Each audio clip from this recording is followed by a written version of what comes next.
بسم اللہ الرحمن الرحیم۔ اللہ کے نام سے شروع جو بڑا مہربان اور نہایت رحم کرنے والا ہے۔ قرب قیامت کعبہ کو گرانے کی کوشش کی جائے گی۔ کعبہ کو گرانے والا کون شخص ہوگا اور یہ واقعہ کب پیش آئے گا؟ آج کی ویڈیو میں ہم اسی کے بارے میں بات کریں گے۔ ویڈیو میں آگے بڑھنے سے پہلے آپ سے گزارش ہے کہ ویڈیو کو لائک کریں اور مزید اسی طرح کی ویڈیوز کے لیے چینل کو سبسکرائب بھی کر دیں۔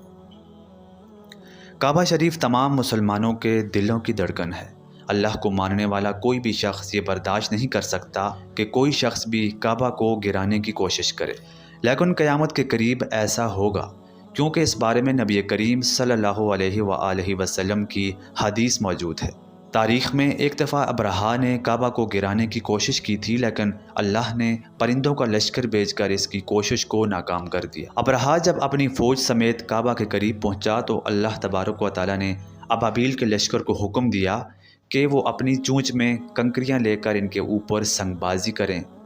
چنانچہ ابابیل کے اس لشکر نے ابرہا کی فوج پر یہ پتھر اتنی زور سے برسائے کہ اس کی فوج کو بھاگنے پر مجبور کر دیا۔ اس طرح ابرہا کا پورا لشکر ہلاک ہو گیا اور کعبہ محفوظ رہا۔ حضرت عبداللہ بن عمر رضی اللہ تعالیٰ عنہ سے روایت ہے کہ رسول اللہ صلی اللہ علیہ وآلہ وسلم نے ارشاد فرمایا کہ حبشہ کو چھوڑے رہو کہ جب تک وہ یمن چھوڑے، کیونکہ کعبے کا خزانہ کوئی بھی نکالے گا مگر حبشہ کا ایک چھوٹی پنڈلیوں والا۔ اس حدیث پاک کی شرح میں لکھا گیا ہے کہ کعبے کو گرانے والا ایک غیر مسلم اور حبشی شخص ہو۔ وہ شخص حبشہ سے اس نیت کے ساتھ چلے گا کہ وہ کعبے کو شہید کر کے کعبے میں موجود خزانے تک پہنچے، یہاں تک کہ وہ شخص کعبہ تک پہنچ جائے گا اور کعبے کی ایک ایک اینٹ کو گرا دے گا۔ ایک بات جو سب کے نزدیک مشہور ہے کہ کعبے کے نیچے بہت سے بادشاہوں کا خزانہ موجود ہے۔ وہ شخص اسی خزانے تک پہنچنے کے لیے کعبے کو گرانے کی کوشش کرے گا۔ اب بات کرتے ہیں کہ یہ واقعہ کب پیش آئے گا۔ حضرت عیسیٰ علیہ السلام کے دنیا سے اٹھائے جانے کے بعد یہ واقعہ پیش آئے گا،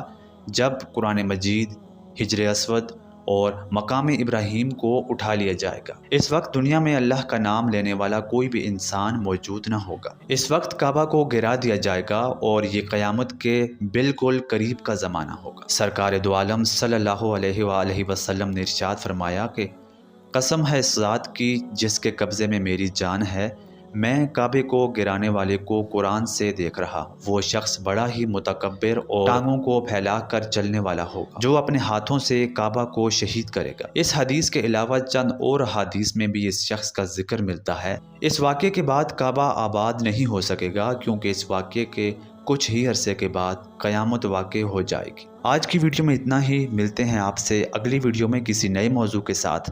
تب تک کے لیے اللہ نگہبان۔